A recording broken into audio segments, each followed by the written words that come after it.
জিএমচিৰ মৰ্মন্তুদ ঘটনা আৰু এই ঘটনা সন্দৰ্ভত মুখ্যমন্ত্ৰী ডক্টৰ হিমন্ত বিশ্ব শৰ্মাই জিএমচিত উপস্থিত হোৱাৰ পিছত জিএমচিৰ যে গাফিলতি সেই কথা মুখ্যমন্ত্ৰীগৰাকীয়ে উল্লেখ কৰিলে। মুখ্যমন্ত্ৰীৰ মন্তব্যটো শুনাইছো।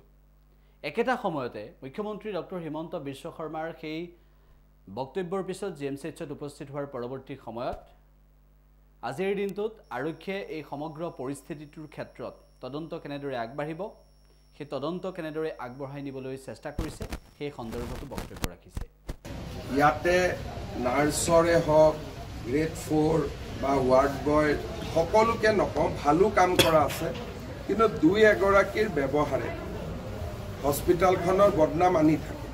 এতিয়াও মই নামি আহোঁতে মোক কেইজনমানে কমপ্লেইন কৰি আছিলে যে ট্ৰলিখনত 200 টকা খুজি আছে। মই এতিয়াই আমাৰ পুলিচক কৈছোঁ যে আজি ৰাতি এৰেষ্ট কৰক। গতিকে অকণমান শাসনৰ প্ৰয়োজন থাকে আৰু মই ভাবোঁ যে প্ৰিন্সিপাল কৰ্তৃপক্ষ যথেষ্ট কঠোৰ হ'ব লাগে। কোনোবাক যদি খবৰ পায় অমুক নাৰ্ছে বেয়া ব্যৱহাৰ কৰিছে, দূৰত ট্ৰেন্সফাৰ কৰি দিলে লেঠাটো মৰি যায়, কোনোতো যাব নোখোজে, নিজে নিজে ঠিক হ'ব। গতিকে পাব্লিকৰ কমপ্লেইন শুনাৰ সাহসটো থাকিব লাগে। আগতে মই প্ৰায়ে আহিছিলোঁ, শুনিছিলোঁ, কৰিছিলোঁ।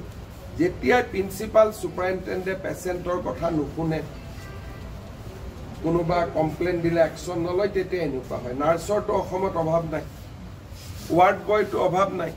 গতিকে আমি বেয়া ব্যৱহাৰ কৰিলে কিয় একশ্যন ল'ব নোৱাৰোঁ? গতিকে মই আকৌ আহিম। আজিৰ ঘটনাটোৱে অলপমান মোৰো চকু মেল খুৱাইছে যে ইয়াতে মই পেচেণ্টখিনিয়ে আৰু কেইটামান কমপ্লেইন দিছে, গোটেইখিনি মই চাম। কিন্তু খালী মেচিন থাকোঁতে এটা মেচিনতে 3টাকৈ বাচ্চা উঠাই দিছে, যি এটা বাচ্চা বাগৰি পৰিছে, তাৰপিছত কৈছে পেচেণ্ট বেছি আছে। এইটোতো ঠিক কথা নহয়।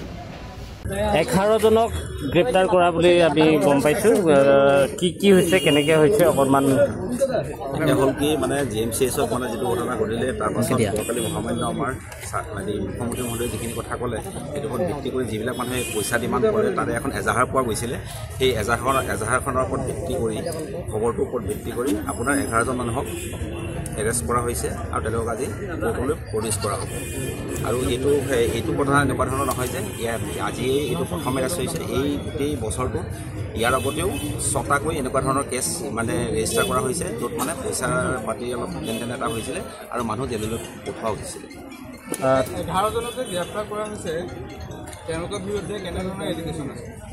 সেইটোৱে আপোনাৰ এইটো কিন্তু পইচা ডিমাণ্ড কৰা মানে ৰোগীৰ এটেণ্ডেণ্টৰ পৰা, সেইটোৱে মানে অভিযোগটো, সেইটো অভিযোগৰ ওপৰত ভিত্তি কৰিয়ে তেওঁলোকক ধৰি অনা হৈছে আৰু আজি আমি কোৰ্টত প্ৰডিউচ কৰিম। জিএমচিএছৰ কৰ্মচাৰী হয় তেওঁলোক জিএমচিএছৰ কণ্ট্ৰেকচুৱেল কৰ্মচাৰী হয়, এজেঞ্চিৰ পৰা নিয়োগ কৰা।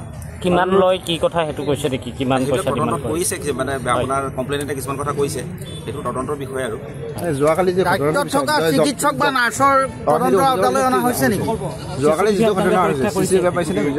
আপোনাক শুনক, মানে হৈছে কি আমাৰ কেছটোতো ৰেজিষ্টাৰ হৈছে, তদন্তটো পৰ্যায়ক্ৰমে আমি আৰম্ভ কৰিছোঁ। গতিকে এতিয়া খুব মানে এইটো হৈছে কি প্ৰাৰম্ভিক অৱস্থা, আমি চব কথা খুলি ক'ব নোৱাৰোঁ। পৰ্যায়ক্ৰমে আপোনালোকে বস্তুটো গম পায়। ডক্টৰ নাৰ্ছক মতা হৈছে, আমাৰ তদন্ত প্ৰক্ৰিয়াটো অলৰেডি আৰম্ভ হৈছে। আমি যিখিনি কৰিব লাগে কৰি আছোঁ, ভৱিষ্যতে আপোনালোকে গম পাব।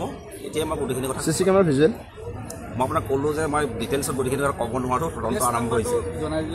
কেছ নম্বৰটো আছে আপোনাৰ 140/2025। ডক্টৰ নাৰ্ছ কোনো খালী নাযাব।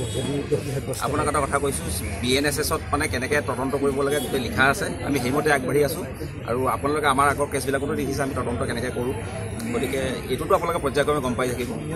আৰু কাৰোবাৰ সোধপোছৰ মাতাৰ সম্ভাৱনা? সোধপোছত যাকেই কৰিব লাগে তাকেই কৰিছে। আমি হৈছে কি আজি যোৱাকালি কেছটো ৰেজিষ্টাৰ হৈছে, আজি হৈছে প্ৰথম দিন। আজি গোটেই কথাবিলাক কৈ দিব নোৱাৰে। এই 11জনক যে আপোনালোকে এৰেষ্ট কৰিলে, ইয়াৰ আৰু কোনো লগত আৰু কোনোবা জড়িত আছে নেকি? এতিয়া আমি সোধপোছ কৰি আছোঁ। সোধপোছৰ পাছত ওলাই আৰু ধৰা যাব।